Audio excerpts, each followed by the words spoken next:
Hello, my name is Michael Zakour. I'm director of the Nova Institute in the Division of Social Work and West Virginia University in the United States, and I wanted to talk a little bit about disaster vulnerability and resiliency theories and their use for social development. As all of us are aware, disaster vulnerability is growing. There are increasing numbers of disasters. For example, the year 2008 had the most victims and the most fatalities in recorded history. Disasters are also becoming globalized. They are not respecting the boundaries of nations, obviously. Plus, society is becoming more complex, as is its infrastructures, so that an impact in one area can reverberate throughout the globe. The populations that are vulnerable to disasters are similar across the world.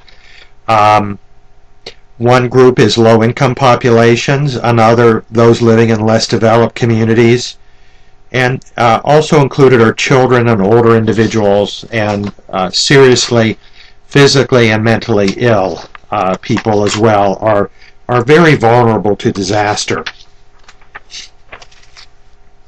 As we see on page 5, a lot of these groups have in common that they're low income.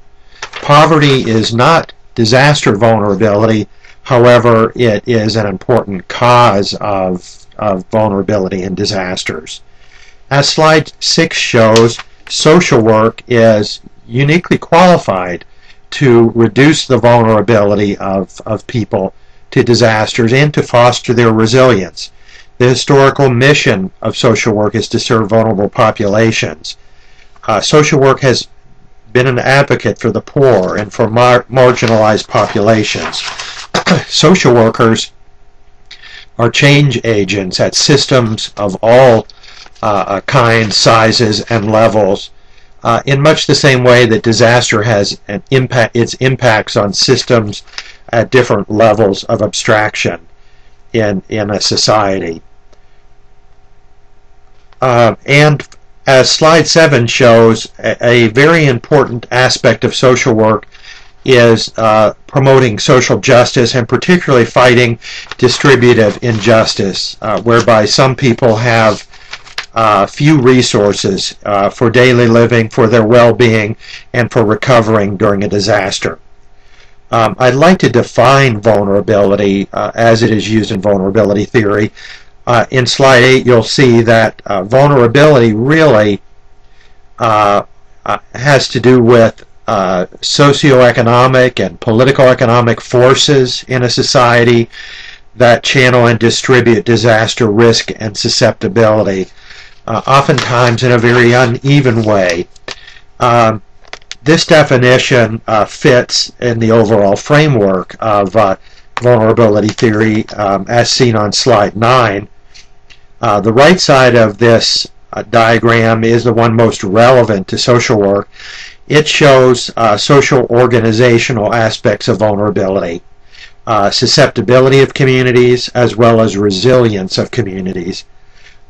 We can also see that environmental attributes such as environmental liabilities lead to greater susceptibility in a disaster, whereas capabilities lead to greater resilience.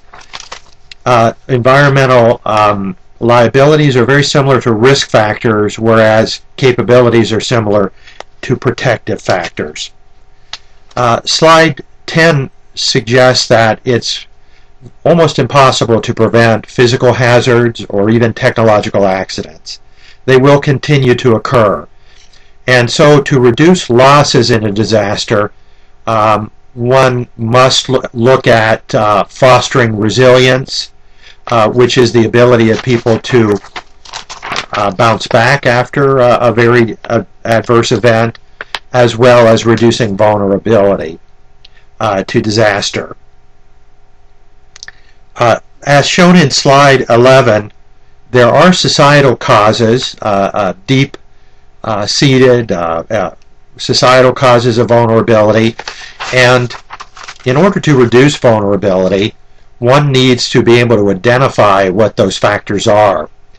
Some of them are poverty, low levels of development, living on marginal land, such as in coastal areas susceptible to tsunamis, or in the deltas of rivers, megadeltas such as the Mekong Delta, the Nile Delta, the Mississippi Delta, where flooding from storms is fairly common, particularly given global sea level rise.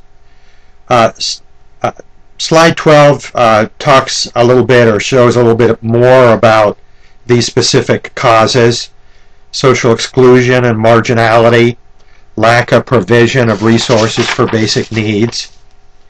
Once those are assessed, it is also the case in vulnerability theory that there are mechanisms that transform these causes into vulnerability.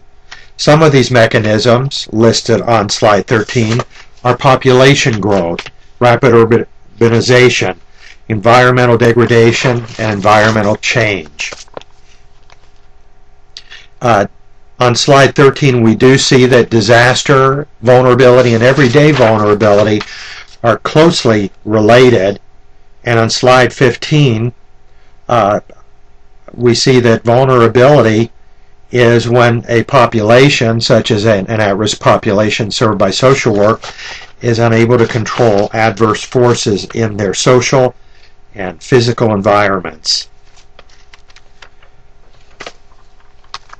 One important way of reducing vulnerability, actually, and perhaps a major way, is to promote or facilitate factors that increase resilience.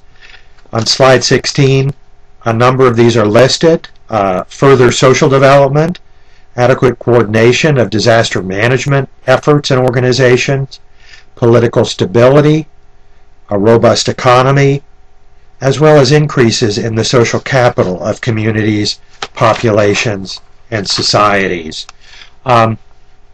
Social capital, which has been used rather broadly, is defined on slide 17. It's been defined by Lynn as the social resources that are embedded within networks and that can be mobilized for purposive action.